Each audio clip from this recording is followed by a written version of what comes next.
Na madrugada do dia 25 de abril, o movimento das Forças Armadas estabeleceu o controle da situação política em todo o país.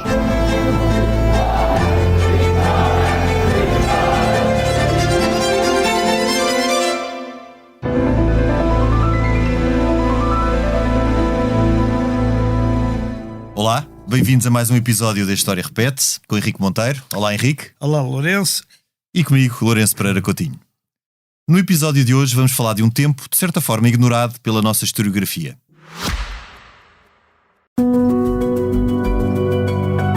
Este podcast tem o patrocínio de Germano de Sousa, o Laboratório de Portugal.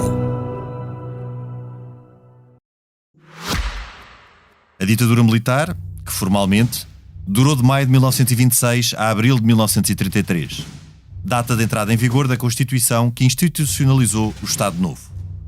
Aliás, para ser mais rigoroso, o termo ditadura militar aplica-se ao período entre maio de 1926 e março de 1928, data da eleição por sufrágio direto e universal masculino do general Óscar Carmona como Presidente da República.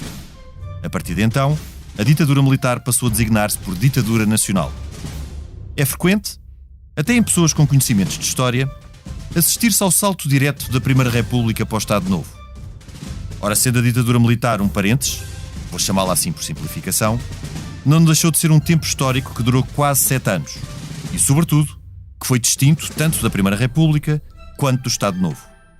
Também é frequente olharmos para a ditadura militar como uma antecâmara do Estado Novo, como se fosse inevitável que assim o fosse. Ora, a ditadura militar não tinha necessariamente que conduzir ao modelo de Estado institucionalizado em 1933. As raízes deste regime autoritário e transitório, até 1928 governado quase exclusivamente por militares, e que contou com um primeiro-ministro militar até 1932, alimentaram-se da instabilidade e contradições da Primeira República. Na prática, a Primeira República foi um regime de partido único até 1917, o Partido Democrático, a que Afonso Costa imprimiu um cunho manicaísta. O desequilíbrio do sistema parlamentar, estatuído pela Constituição de 1911, e a entrada de Portugal, desnecessariamente, note-se, na Grande Guerra, a que seguiu uma ainda maior crise económica e social, motivaram a reação do republicanismo conservador, ou pelo menos, do republicanismo opositor do Partido Democrático, em dezembro de 1917. O sistema presidencialista, assente na figura providencial, aqui providencial entre aspas, Sidónio Pais, acabou tragicamente com o assassinato deste em dezembro de 1918. Depois, regressou uma nova República Velha. No entanto, esta não contou mais com a figura de Afonso Costa, o político tutelar do regime entre 1910 e 1917. Entre 1919 e 1926, a moderação nunca conseguiu amaciar o radicalismo. Pelo menos uma dessas tentativas acabou em tragédia. A Noite Sagrenta, onde, entre outros, foi assassinado o primeiro-ministro António Gramsci. O descrédito das instituições e a falência da prática política, com os governos a sucederem-se de forma vertiginosa, motivou o exército a agir. Primeiro, em 1925, tentativa fracassada. Depois, em maio de 1926. O pronunciamento militar não teve uma liderança unificada nem um programa político claro. Foi contemporâneo de outras derivas autoritárias, como em Espanha e Itália. E tal como acontecera na primeira metade do século XIX, procurou acima de tudo restaurar a ordem pública. Ora, apesar de muitos o terem feito com reta intenção, este é um caminho sempre perigoso, que sobrepõe a ordem às liberdades e que, além do mais, rompeu com a nossa tradição liberal e civilista implementada em 1851 com a regeneração. A 28 de maio, o pronunciamento militar de Braga, protagonizado pelo general Gomes da Costa, foi saudado por republicanos mais ou menos conservadores, monárquicos liberais e integralistas e até por alguns republicanos democráticos mais amantes da ordem. Nos anos seguintes, assistiu-se a uma luta silenciosa pela distribuição de poderes e influências, com uma finalidade política ainda incerta, até que um professor de Coimbra, falsamente modesto, estruturou uma espécie de geringonça que contentou em parte as diferentes fações, mas que acabaria por anular a todas. Como sabemos, essa é já outra história, de que por certo falaremos noutros episódios deste programa. Vamos, pois, conversar sobre a ditadura militar, das suas causas e consequências. Henrique, para abrirmos a conversa, tu achas que a 28 de maio de 1926, se vivêssemos por essa altura, acharíamos que seria inevitável entrarmos numa ditadura militar e que seria inevitável um pronunciamento? Não sei, quer dizer, que era inevitável mudar qualquer coisa naquele regime, penso que toda a gente pensaria. Porque, só para termos uma ideia, entre 1920 e 1926, portanto o 28 de maio de 26, estamos a falar de 6 anos, não é? Houve 23 governos. 23 governos em 6 anos, é quase 4 governos por ano. Que é uma coisa que é incrível, quer dizer, ninguém aguenta. A gente agora está aqui admirado com aqueles casos que ocorreram lá no Ministério das Infraestruturas. Isto é uma brincadeira ao lado do que existia. Do que se passava na altura. Depois, como tu já referiste, em 21, aquela coisa extraordinária, que é, por causa de terem prendido o Presidente da Guarda Nacional Republicana, que era a guarda pretoriana do regime republicano, e não sucessor da Guarda Real, mas também... Era sucessor de uma Guarda Nacional, depois da Guarda Municipal, pois. Que no princípio daquele princípio do reinado da Ana Maria II tornou-se a Guarda Pretoriana do regime, quer dizer, o seu comandante foi preso, foi condenado a 1 ano de cadeia, e isso foi confirmado em 10 de setembro de 21, pelo Conselho Superior de Disciplina. E há um conjunto de oficiais do Exército que se rebelam. E esta é talvez a primeira sublevação de oficiais do Exército. Ainda não são os generais, mas essa sublevação é que desemboca na Noite Sangrenta, a Noite Sangrenta em que matam o primeiro-ministro, António Granjo, e que depois...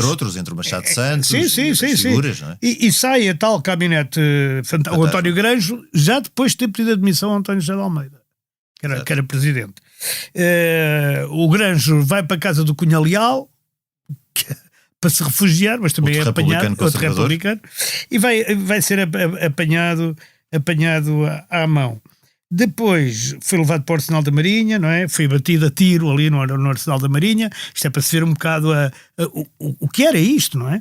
E ainda vão perseguir o herói da Rotunda, que era Machado dos Santos, que também é morto nesse dia, e mais outras pessoas menos conhecidas, José Carlos da Maia, Botelho de Vasconcelos. Foi uma selvageria, como aconteceu na década de 30 do século XIX, em que houve variedíssimas dessas situações. E depois, nos anos subsequentes, agudiza-se a crise e este sentimento de insegurança, de instabilidade política. Há atentados bombistas quase todas as semanas, em Lisboa, pelo menos. Há uma carestia de vida enorme, que corresponde, aliás, também na Europa toda, àqueles movimentos inflacionários enormes. Há uma carestia de vida, há imensas movimentações operárias que na altura ainda eram basicamente dirigidas pelos anarcossindicalistas e não pelo... E alguns anarcossindicalistas de extrema-direita, porque no anarcossindicalismo misturam-se... Sim, os extremos tocam-se. Exatamente. Os extremos tocam-se. Henrique, e já com o Partido Comunista, apesar de ainda muito incipiente ativo, desde 1921. Aliás, a 14 de julho...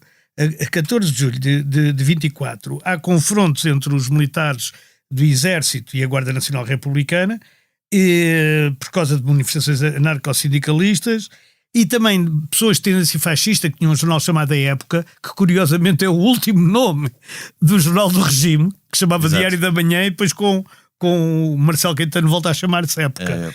E a 13 de agosto de 24 há uma tentativa golpista, não é?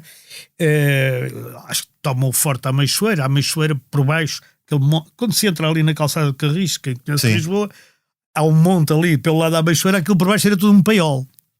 E eles atacam aquilo e insinua-se que aquilo era um golpe que queria, por um lado, pôr Gomes da Costa na presidência, ou seja, no comando das operações, e que, ao mesmo tempo, tinha também um pendor radical, tanto mais queriam pôr o secretário-geral do Partido Comunista, que na altura era José Carlos Rates, mais tarde é expulso do Partido Comunista, no lugar de Ministro do Trabalho. Bom, depois ainda há uma sublevação a 28 de agosto, no Castelo de São Jorge, onde são presos comunistas, radicais e tudo, e o que é considerado verdadeiramente a preparação do 28 de maio de 26 há uma série de boatos de uma tentativa de restauração monárquica no dia 5 de março, e depois no dia 18 de abril há uma revolta já de alguma magnitude, envolvendo pela primeira vez desde 1870 oficiais generais no ativo. Exato. Desde Saldanha que isso não E acontecia. desde Saldanha que não acontecia. Portanto, isto é 18 de abril de 25, é praticamente um ano antes de 28 de maio. A revolta teve o apoio de uma coisa chamada Cruzada no Nálvares, que era o movimento nacionalista, e teve muitas semelhanças com o golpe de Primo de Rivera em Espanha, De 23. que era, envolveu 61 oficiais. Os líderes eram Sinal de Cortes, que ainda hoje tem uma rua aqui em Lisboa, Gomes da Costa, que acaba mais tarde por vir ter a preponderância, um Alfredo Augusto Freire de Andrade, que é descendente do Gomes Freire de Andrade. E que dá-me ideia que teve no sidonismo. Sim, e o Malheiro Dias, o Pequito Rebelo, o Martinho Nobre de Melo, que há de ser um propagandista. Sim, ou seja, com integralistas do regime, também aí. exatamente. E defendidos depois pelo general Carmona. Exatamente. Ora bem, eles ocupam a rotunda, que era uma coisa, que era sempre que havia uma revolução em Lisboa, ocupava-se a rotunda. Já tinha funcionado uma vez em Tinha funcionado outubro uma de vez 10 em 5 de outubro, era. Ocuparam a rotunda, mas depois o Sinal de Cortes tenta uma conciliação, o Século e o Diário de Notícias, que eram os grandes jornais matutinos, são logo suspensos, e Cunha Leal, que aparentemente não tem nada a ver com isto, é preso, mas também já era o destino do Cunha Leal ser preso. Sim, ele depois também não terá o destino na própria ditadura militar que se esperava muito de Cunha Leal, ele depois acaba por ser anulado, como uma série de outros pelo... E este movimento foi, digamos, debelado. O ministro da Guerra, que era um Vieira da Rocha, foi posto a andar. E a partir desta altura dá-se mais uma revolta depois em 19 de julho. É bom as pessoas terem a ideia das revoltas e golpes que eram sucessivos.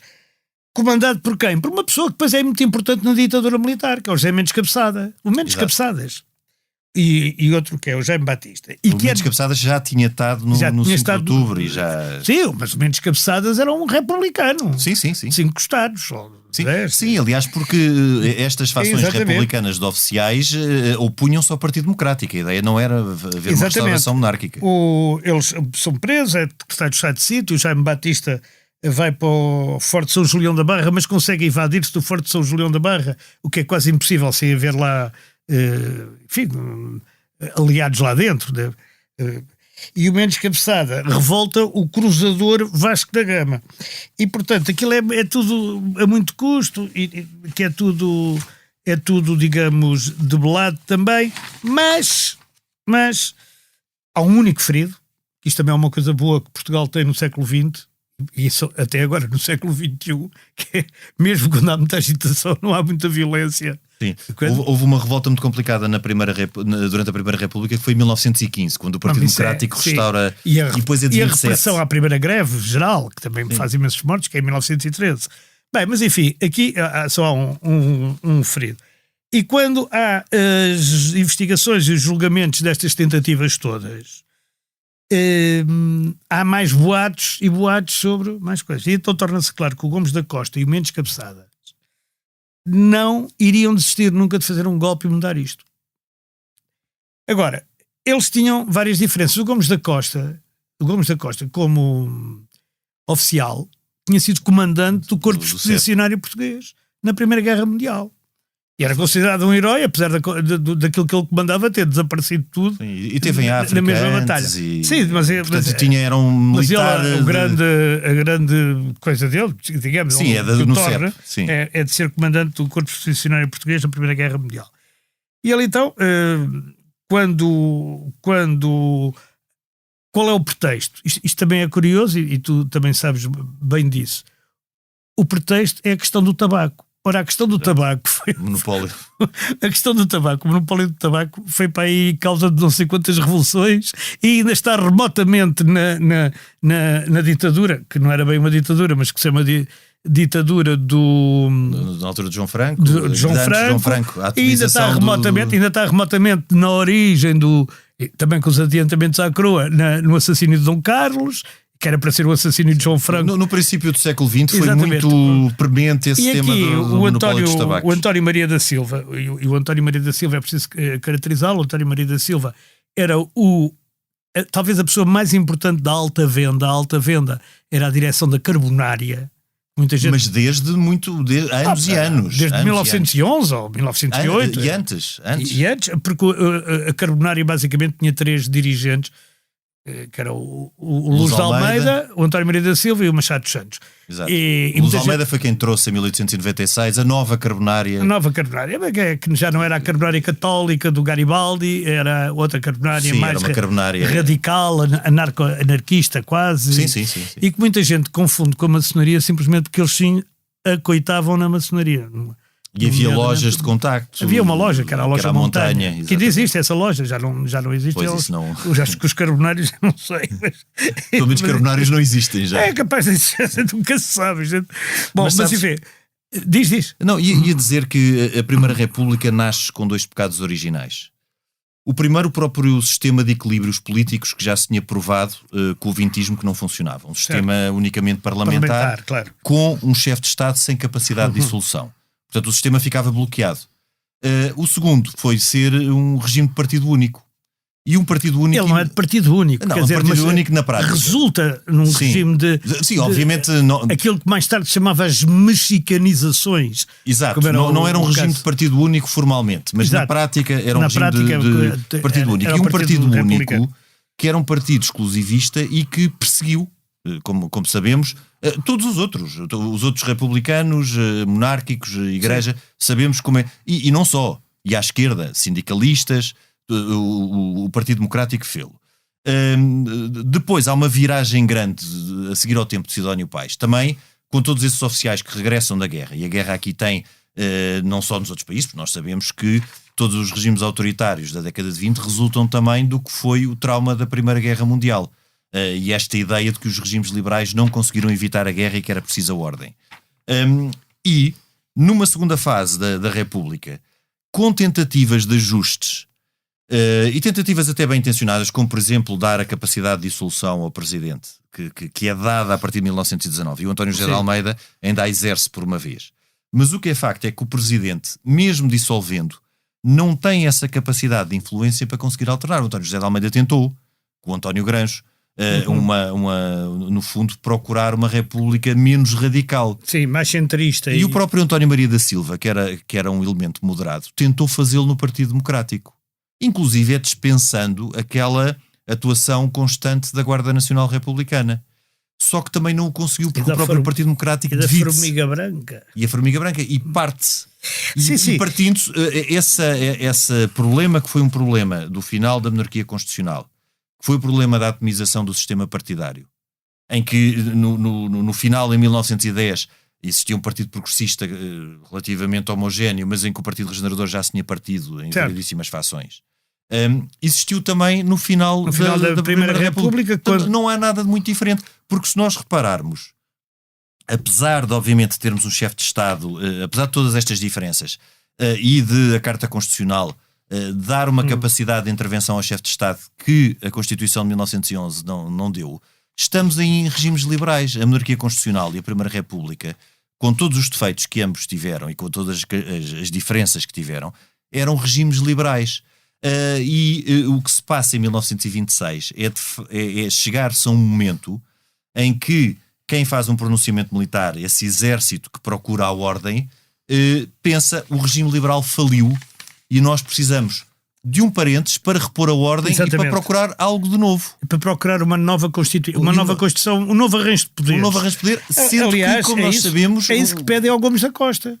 Porque, pegando agora naquilo que disseste, primeiro, o Partido Republicano, o velho Partido Republicano, não é? Divide-se, como tu dizes. E até há um cronista conhecido que diz aquilo deixaram de obedecer como é que se chama? Ao chicote de 9 nós do Dr. Afonso Costa e agora já não obedece a ninguém. Aquilo é a anarquia total. Porque havia a esquerda democrática e eu não sei quantos, e o republicanismo liberal e o republicanismo de outro sítio qualquer. Mas é curioso que quando isto está tudo a ser a ebulição, o António Maria da Silva toma posse em dezembro de 25, mesmo no fim do Pois ano. não teve praticamente tempo. Nessa sua nova reencarnação como Primeiro-Ministro. Claro, e mais moderada, como tu já... Porque já lhe tinha passado aquele fulgor. Aliás, como o Machado de Santos, que acaba a apoiar o Sidónio. Exatamente, Machado de Santos desiludidíssimo e injustiçadíssimo. Exatamente. E logo no dia 1 de fevereiro, portanto, estamos a falar de um mês e meio depois dele tomar posse, há logo uma tentativa encabeçada por um Martim Júnior e que convida o Gomes da Costa para liderar aquilo que eles chamavam na altura a regeneração nacional. É, no fundo, muito exemplo da regeneração do século XIX. Exatamente. É ir buscar exatamente a mesma receita. E vão buscar a mesma receita e queriam que ele fosse o chefe. E então, chegamos a 28 de maio de 26. Portanto, isto estamos a falar de fevereiro e a 28 de maio de 26. Deixa-me só fazer aqui um parênteses para falar em 30 segundos nessa ideia da regeneração. É porque a diferença, por exemplo, ao que se passou em 1851, que também foi posterior a uma fase de grande instabilidade, com muitas revoltas militares, com pronunciamentos, é que em 1851... o general Duque de Saldanha, o Marechal Duque de Saldanha, fez um pronunciamento militar, mas depois tinha grandes políticos que conseguiram fazer evoluir esse pronunciamento e não deixar o poder na mão do Duque de Saldanha, que era um militar, como o Rodrigo da Fonseca Magalhães, sobretudo ele, que foi o principal. Ele foi o grande arquiteto da regeneração. E a diferença é que não houve um homem com capacidade política para fazer evoluir o pronunciamento de 28 de maio para algo, até se calhar por um lado, ou para voltar a um sentido liberalizante, mas um regime liberal com alguma ordem. E isso não aconteceu, de facto. Não, houve o contrário. Houve exatamente o contrário. Por exemplo, um Cunha Leal de que já falámos aqui, que era um republicano conservador e ordeiro, foi depois neutralizado e acabou por ser ali engolido por aquelas ambiguidades todas deste tempo, que é um tempo de 7 anos. Nós estamos a falar em 7 anos. A ditadura militar não foram 7 meses. E é muito importante perceber a ditadura militar e o equilíbrio de forças. Por exemplo, nós temos, também do lado monárquico, na altura, duas visões completamente opostas de monarquia. Temos os velhos liberais. Sim, e o novo integralismo lusitano, que já não criou nada nem com Dom Manuel II, nem com a monarquia que existia em 1910. Pois. Do lado republicano também temos republicanos conservadores, temos até republicanos mais progressistas, mas que percebiam que as coisas não podiam continuar naquele estado. Ou seja, aquilo que eu disse ao princípio, de não ser líquido, hoje em dia, a posteriori, parece-nos, não é? Que foi aquela ideia da antecâmara, não era líquido. O Cunha Leal, aliás, no dia 27 de maio, é uma coisa curiosa, porque havia um problema central no país, com António Maria da Silva como primeiro-ministro, que era a tal questão do tabaco, não é? A má gestão do monopólio do tabaco. E o que é que se faz? O governo decide deixar de se fazer representar na Câmara de Deputados, ou seja, no Parlamento. Sim, o que é uma coisa inconcebível. Inconcebível. E houve quem escrevesse: o governo inegavelmente saía mal ferido da contenda porque diminuído no seu prestígio, mas o Parlamento, dir-se-ia, quis suicidar-se. Bom, então está isto assim, estão os apelos ao Gomes da Costa, que está em Braga, para uma, não sei se sabias, mas em Braga havia uma coisa mariana, uma reunião mariana da Virgem Maria. Não era Romaria, era uma... Eu agora ando com a mania das Romarias. Pois, agora aí das peregrinações, mas não era bem, não era bem um congresso, também era uma reunião mariana. Bom, o encontro mariano. E ele estava lá em 28 de maio, Congresso Mariano, era assim que se chamava. E estavam lá as figuras todas do conservadorismo católico, sendo republicanos ou não, não é? Sim. Entre os quais o Cunha Leal. E o Cunha Leal, o que é que faz? No dia 27, que é um dia antes do dia 28, como costuma ser, era na altura e continua a ser, é daquelas coisas que não muda, organiza em Braga um almoço enorme com apoiantes e discursa no Bom Jesus, e é aí que ele diz isto do Partido Democrático. Agora tenho aqui a frase: outrora obediente à ameaça de chicote de 9 rabos do Dr. Afonso Costa, agora nem sequer tem chefe e é um instituto tresmalhado. A ideia do tresmalhado é uma coisa fantástica.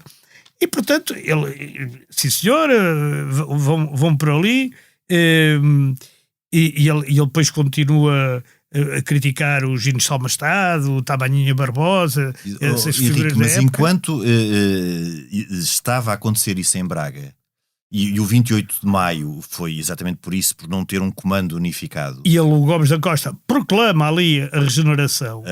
Mas ao E mesmo vem tempo para Lisboa. o Mendes Cabeçada já estava em Lisboa. Não, isso era no sendo 29. ele- No dia 29 só. Sim, mas em Depois. quase, ou seja, o Mendes Cabeçadas não estava à espera do Gomes da Costa em Lisboa para lhe entregar o poder. Não, Aquilo ele foi fazia uma exatamente junta o de contrário. salvação. Eles fazem uma junta de salvação pública, o Mendes Cabeçadas. E o Mendes Cabeçadas, a partir daí, que aliás obteve o apoio de muita gente, alguns conhecidos, outros não. Um dos conhecidos era o João Ferreira do Amaral, que é desta família Ferreira do Amaral, que ainda hoje anda mais ou menos na teve política. um último presidente do Ministério o primeiro presidente do Ministério do Manuel II era o Almirante Ferreira do Amaral. Sim, e que foi também governador de Macau. Exato. Mas Não sei se não sei se é o mesmo, eu se são mesmo acho irmãos. que seria Agora, do ano passado. com esta junta, o governo de António Maria da Silva apresenta a admissão ao presidente, que é Bernardino Machado. Exato. E com a admissão, o Bernardino Machado convida o Mendes Cabeçadas para primeiro-ministro. Portanto, aqui... Porquê? Porque ainda esperava manter-se como Presidente da República. Isto- Sabes porquê? Porque o trauma sei. do Bernardino Machado é que o Bernardino Machado foi Teve- 2 vezes Presidente da e da República e primeira 2 vezes apiado E da primeira vez tinha sido apiado, exatamente. pelo Sidónio Pais, pelo golpe de Sidónio Pais. Exatamente. E ele aceita o Mendes Cabeçadas, não é? O Ferreira do Amaral é nomeado governador civil de Lisboa. E, entretanto, a coisa continua. Esta vertente civil, a 31 de maio, o Mendes Cabeçadas dá a ordem para encerrar o Parlamento. Parlamento, pois. E, portanto, o que era o fim oficial da coisa. E o Bernardino Machado, nesse momento, resigna, entregando a chefia do Estado ao próprio Mendes Há Cabeçadas. aí um momento importante e de diferença até para o que se passou em Espanha e Itália. É porque com este golpe, o golpe Primo de Rivera ou o golpe de Mussolini, foram suportados por um chefe de Estado. Sim, E aqui não. há um chefe de Estado que resigna e os próprios líderes do movimento tomam a chefia de Estado. Aliás, há muito a questão até de saber se Mendes Cabeçadas foi ou não chefe de Estado. Foi. Interinamente durante um curtíssimo na período. presidência da República é dado como certo. É dado como chefe de Estado. É Mas validado como chefe de Estado. É validado na presidência na lista da presidência Na da lista, República. mas portanto, foi durante um tempo muito foi o nosso chefe de Estado. Muito pequenino. Foi o nosso chefe de Estado mais durante dias, porque depois o próprio Gomes da Costa também é afastado por Carmona. Portanto, estes primeiros mais voluntariosos, de perfil mais militar, o Carmona tinha outra envergadura e outro estatuto até político, outra capacidade política. Mas o Mendes Cabeçadas ainda organiza um governo a 3 de junho. Quer dizer, o Mendes Cabeçadas ainda tem ali um curto período. Um curto período. Não chega a julho, eu não sei quais mas são as datas Mendes Cabeçadas ainda veio o Gomes da Costa, ser presidente. Exato, não é logo exato. Carmona, calma. Exato, é o Gomes da Costa. O poder passa para o Gomes da Costa. Porque ele fica em Sacavém. Não é em Sacavém. É em Sacavém. Acho que é em Sacavém. Em Sacavém fica à espera de saber o que é que se passa aqui com Mendes Cabeçadas e com os outros. Porque há uma coisa aqui estranha. Eles são do mesmo lado, se a gente tomar como referência a República que existia. Ou seja, eram contra o Estado... digamos, a bandalheira da República. Mas também não são a favor um do outro. Quer dizer, andam ali a disputar. Exato, eles andam a disputar o poder muito tempo. E o próprio facto de Gomes da Costa ter ficado em Sacavém, há até umas fotografias, umas imagens interessantes. Eu penso que de 3 de junho, se a memória não me falha, do Gomes da Costa alinhado ali à espera, porque é uma demonstração de força, é um novo pronunciamento, não é? Ali todo alinhado com as suas tropas. E ele então só mesmo é o Mendes Cabeçadas que convida o Salazar para Ministro das Finanças. Na primeira aparição de Salazar. Salazar aparece 2 vezes no governo. Ele entra como Ministro das Finanças, sai ao fim de uns tempos, sim. que é curtíssimo, e depois volta como Ministro das Finanças e fica até morrer, e Presidente do Conselho e isso tudo. Mas é a primeira vez que o António de Oliveira Salazar vem para as finanças. Foi uma passagem quase tão teórica como a sua passagem como deputado. Exatamente, também foi muito... do Centro Eleitoral Democrata Cristão ao Centro Académico Democrata Cristão. Académico, sim. Era. E, aliás, o governo de Mendes Cabeçadas tinha até uma alcunha que era a Tuna de Coimbra, porque tinha o Salazar, que era professor de Coimbra, o Joaquim Mendes, o Ezequiel Pereira de Campos na Justiça e o Manuel Rodrigues, na Agricultura, e o Manuel Rodrigues Júnior na Justiça. E eles eram os 3 professores lentes, como se dizia Lentes, antes, na altura, de lentes Coimbra, catedráticos de Coimbra. e chamavam-lhe justamente a Tuna de Coimbra. Mas sabes que uma das coisas que para mim é uma... Mas agora, deixa-me só acabar por isto. Isto é 3 de junho. No dia 7 de junho, são 4 dias depois, como continua a ser, o Gomes da Costa faz uma parada com 15 mil militares, Avenida da Liberdade abaixo. Pois. Que é a parada da Vitória. É uma marcha sobre Lisboa, sim, que ele considera a parada da Vitória. São 15 mil homens. E dizem que centenas de milhares de pessoas vieram para a rua e aplaudiram a marcha. E esta marcha sobre Lisboa faz com que o Mendes Cabeçadas, que era aquele que ainda que julgava era possível constituir um governo que não pusesse em causa o regime constitucional, mas apenas se livrasse do Partido Democrático, ou seja, do Partido Republicano. Exato, que no fundo fizesse assim que se misturasse no fundo a Primeira República e que integrasse na República. Na altura mas há chamaria a Primeira República. 2 generais que acham que o Mendes Cabeçadas é incompetente. É dispensável. É dispensável. Gomes da Costa e Óscar Carmona. Claro. Sendo que Óscar Carmona também achava que Gomes da Costa era dispensável. Mas isso não disse logo na altura. Não disse logo. Isso era a diferença entre eles. A política sempre foi pérfida, não é só de agora. E sempre foi uma gestão de silêncios. Exatamente. E portanto, em 17 de junho, estás a falar de 3 de junho para 17, são 14 dias, o Gomes da Costa toma posse como Presidente da República, não é? Que também um voluntarioso, um militar com uma folha de serviços, mas alguém também sem a capacidade política. Carmona, no fundo, estava à espera para... mas o que é mais interessante de E é tudo... aqui que o Salazar volta para Coimbra. Porque ele nomeia como Ministro das Finanças um António Claro, acho eu. Não, o Filomeno Melo Cabral. É assim um nome dele. É um nome... Não rezará a história. É um deles. Bem, sobretudo comparado com o Salazar, não não fará. Mas depois... E nos negócios estrangeiros está o Carmona, curiosamente, neste governo. Do Gomes da Costa, sim. Uhum. Mas aí é interessante ver como em todo esse tempo temos uma ruptura completa com o que tinha sido a nossa tradição desde 1851. Que eram regimes civilistas, onde inclusive na Primeira República os chefes de Estado, com 2 exceções, Sidónio Pais, mas Sidónio Pais é um militar muito intermitente. Ele também era lente em Coimbra de matemática, e depois foi embaixador na Alemanha. Não é um militar a tempo inteiro. E no fundo, dentro dos presidentes da Primeira República, o único militar de carreira é o almirante João Canticastro. Mas também num período ali transitório. A quem os republicanos chamavam ditadura também, não é? Não era o João Canticastro. Era o Pimenta de Castro. Isso é o Pimenta de Castro. O Pimenta de Castro. Que também era uma ditadura para os republicanos. Aliás, os republicanos, tudo que fugisse de controle, tudo que não fosse o Partido Democrático era ditadura. Era ditadura. Mas temos também um regime civilista, apesar de toda a confusão da Primeira República, e depois temos uma ruptura em que passamos a ter uma junta militar. Que era algo que já não existia.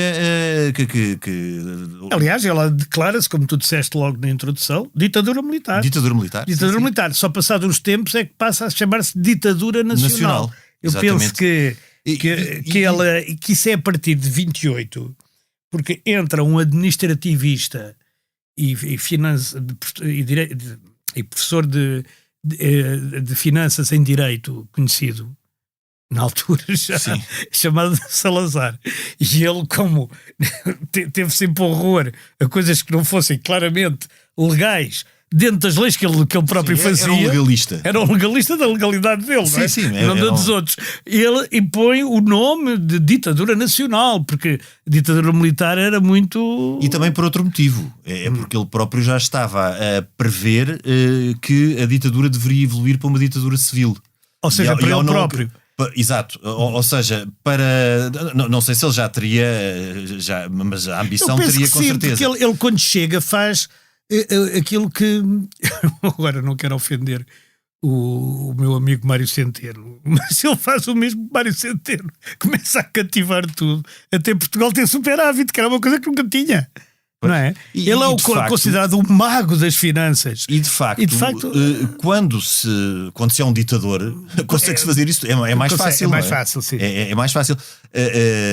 E até durante a década de 30 há várias Mas ele imagens. estabiliza antes dele ser o presidente do Conselho. Exato, mas ele chega a presidente do Conselho exatamente pela fama que ganhou e pelo papel que teve nas finanças. Agora, essa passagem é não só por legalismo, essa passagem de militar para nacional, como exatamente o nacional enquadra o elemento civil.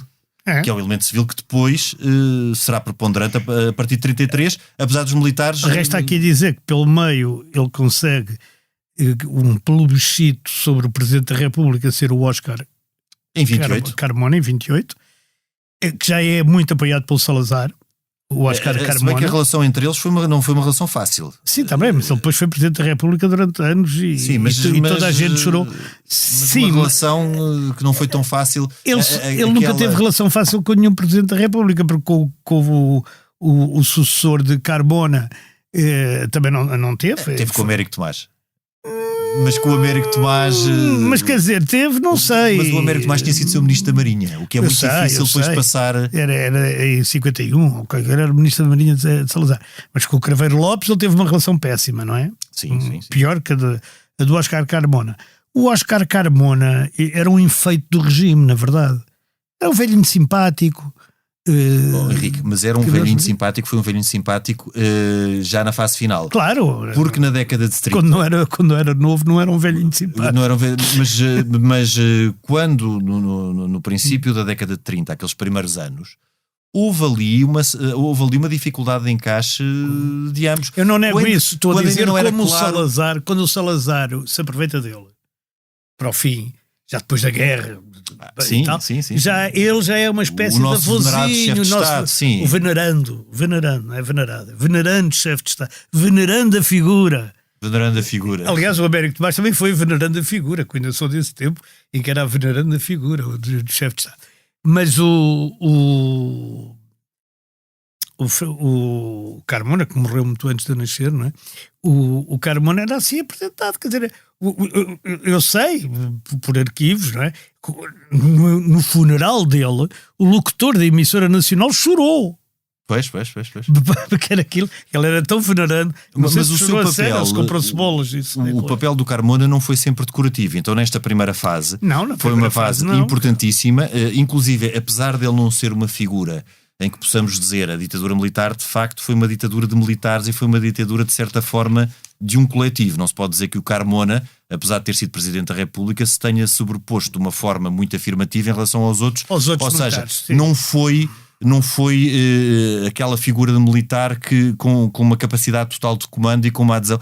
Houve outros militares relevantes nessa fase. O que acontecerá depois, que é algo difícil de perceber, é como é que esta ditadura militar vai cedendo gradualmente o poder a eu acho perfil, que é pela competência. É pela competência técnica e pelo medo de se voltar a uma instabilidade e sobretudo a um desequilíbrio financeiro. Mais tarde o Salazar fará a afronta final aos militares, quer nomear um capitão ministro da Defesa. Sim. Quer dizer, um capitão, que fica tudo a olhar.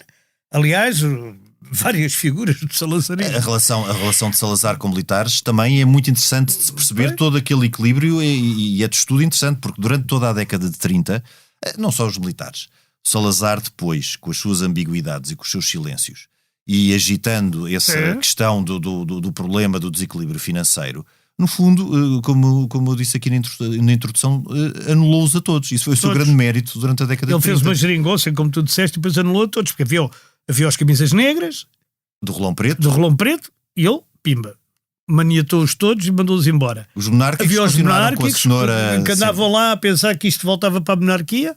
Ele levou-os a todos. Os republicanos moderados, que ainda vinham do Gomes da Costa, e conservadores. O próprio Cunha Leal, que já falámos aqui, que era competente, também foi completamente anulado. O Mendes Cabeçadas acabou a assinar as listas do MUD juvenil, acho que foi a última coisa que fez na vida. Quer dizer, portanto, o Mendes Cabeçadas foi logo ao princípio. Pois, foi logo ao princípio, mas quer dizer, pessoas que... Mas o Mendes Cabeçadas nomeou o Ministro das Finanças. Sim. Embora para aquele governo pequenino, de um mês ou nem tanto, quer dizer, portanto, tinha alguma consideração por ele, ou pelo menos técnica. Henrique, não é? até a Igreja. Até a Igreja se zangou com ele. Até ele se zangou com a Igreja.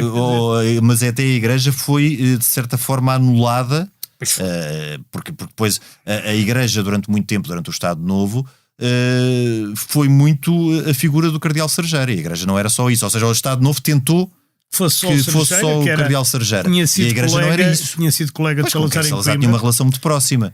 Mas mesmo assim não parece que era tão simples como parecia. Não era. E depois, claro, na década de 60 já veio do António Ferreira Gomes, bispo do Porto, e então aí percebe-se que há uma parte da Igreja que é importante, não é? Que estava claramente contra o salazarismo e contra a guerra colonial e contra aquilo tudo. Tanto mais que o António Ferreira Gomes é proibido de voltar a Portugal. Sim. Viveu no exílio. E era bispo do Porto, não era propriamente um padre de paróquia de província. E portanto o Salazar aí, sim, é verdade. Mas voltando à pergunta inicial, até que a conversa já vai longa, para rematar, é verdade que do golpe de 28 de maio podiam ter saído outras soluções que não fosse a do Estado Novo e a da ditadura de Salazar.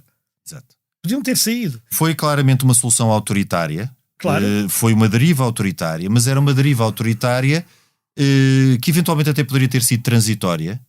E até poderia ter recuperado parte ou da Primeira República ou até de não fazendo tábua rasa do liberalismo, nem de uma estrutura e de uma arquitetura civilista, e que poderia ter evoluído para algo completamente diferente. 20 anos antes o país tinha tido uma espécie de ditadura com o João Franco, que reverte depois outra vez para o parlamentarismo e constitucionalismo. Sim, se bem, exato. Se bem que mataram um rei era uma ditadura civilista, aí a Constituição não esteve, porque nós no fundo entre 26 e 33 nós estivemos sem Constituição. Exato, mas foi o não mesmo. Podemos, ou seja, o nosso... naquilo que se chama de ditadura de João Franco tivemos sem Parlamento. Tivemos sem Parlamento, mas mantivemos a Constituição. A Carta Constitucional não foi suspensa e manteve-se e foi cumprida. A outra Constituição, a Constituição de 1911, que era penso eu, que era a que regia o país em 26. Em 26 era. A Constituição de 1911, eu não sei se alguma vez foi formalmente suspensa. Foi, no tempo de Sidónio Pais. Durante uns tempos foi não. Eu estou a dizer em 26. Em 28. Formalmente, eu não sei se formalmente. Na prática foi, política mas foi. Eu não sei se há algum decreto a suspender. Algum decreto a suspender a Constituição. Há decretos a terminar com o Parlamento, com o Congresso dos Deputados, com o Congresso da República, que era com o Senado também. E a Constituição de 22, por exemplo, foi suspensa. Não, foi posto fim em 23 por um decreto de Dom João VI. Agora, não sei se formalmente há isso não sei, se haverá um decreto a suspender a Constituição. Agora, nunca vi. O nosso período constitucional teve interrupções de facto, e entre 26 e 33 foi e também, que é algo que nós não falamos porque consideramos logo também uma passagem direta do Estado Novo para a democracia, entre abril de 74 e abril de 76, durante 2 anos formalmente o país não teve Constituição. Mas isso, Lourenço, tem uma explicação. Isso tem uma explicação. O Salazar quis dizer que o regenerador pelo qual se clamava em 28 de maio de 26, que no fundo não era ele, era o Gomes da Costa, ele quer passar a ideia que era ele. E portanto ele põe o início do seu próprio regime salazarista na Revolução de Braga de 28 de maio. Exato, porque começa a contar desde 26. É isso que faz a propaganda nacional, começa a contar. Aliás chamava-se a Revolução Nacional, o 10º da Revolução. E a gente disse sempre 48 anos de fascismo, contando a partir de 26 também. Exato. Porque senão, se fosse a partir do momento em que o Salazar toma o poder, não seriam 48, seriam menos alguns. Henrique, ficamos hoje por aqui. Eu tenho uma sugestão a fazer que não tem nada a ver com pronunciamentos nem com golpes militares. Tem a ver com uma exposição que eu vi a semana passada no Centro Cultural de Cascais, que se chama Goya, Testemunho do Seu Tempo. Goya é dos meus pintores preferidos. É uma exposição que eu recomendo vivamente. Foi inaugurada no dia 23 de Abril e está até 9 de julho no Centro Cultural de Cascais. Tem o Goya todo? Não, tem sobretudo estampas do Goya, que o Goya a determinada altura esteve em Saragossa. Tem também algumas pinturas, mas sobretudo baseia-se em estampas do Goya, porque o Goya esteve em Saragossa na altura das invasões francesas e faz um relato dos horrores sofridos pela população às mãos dos invasores franceses. E é muito interessante porque é quase uma reportagem jornalística. Nós ficamos com a ideia ao longo das várias estampas, que são bastantes, são cerca de 60, se a memória não me falha, de todas as atrocidades, e é quase como uma história contada, é uma reportagem. Com toda a genialidade do Goya, eu recomendo vivamente que vão a esta exposição. Deixa-me só recomendar um livro sobre Salazar, que se chama mesmo Salazar, é uma biografia, do Filipe Ribeiro de Menezes. Que eu acho que é talvez a mais independente, não é? Não será a mais completa, a mais objetiva e independente biografia de Salazar que existe. Quer dizer, ele também tem um bom livro sobre o Afonso Costa. Também tem. Muito mais pequeno. Mas é mais pequeno. Mas o Afonso Costa é uma das figuras do século XX, não é? Isso é incontornável. Ele, o Salazar e o Mário Soares são, se a gente quiser escolher três, são esses. São os principais. Do nosso século XX são sendo as mais marcantes. Mais marcantes. Mas esta biografia de Salazar a mim impressionou-me, porque a gente no geral está habituado a ver aquela tipo Franco Nogueira, que é apologética, ou aquelas feitas por pessoas antifascistas e muito, quer dizer, muito antissalazaristas que são... demonizam. Exato. Portanto, é um anjo ou um demónio e esta está ali no... Esta aqui vai para o caminho do meio e acho... Como deve ser a abordagem histórica, com objetividade. Ele, aliás, nasceu muito depois do... Portanto, já há alguma distância e alguma... Já tem distância histórica. Henrique, nós até para a semana. Este programa tem o apoio de Germano de Sousa, o Laboratório de Portugal. A gravação e sonoplastia esteve a cargo de Salomé Rita. Nós voltamos na próxima semana, noutro tempo e noutro espaço.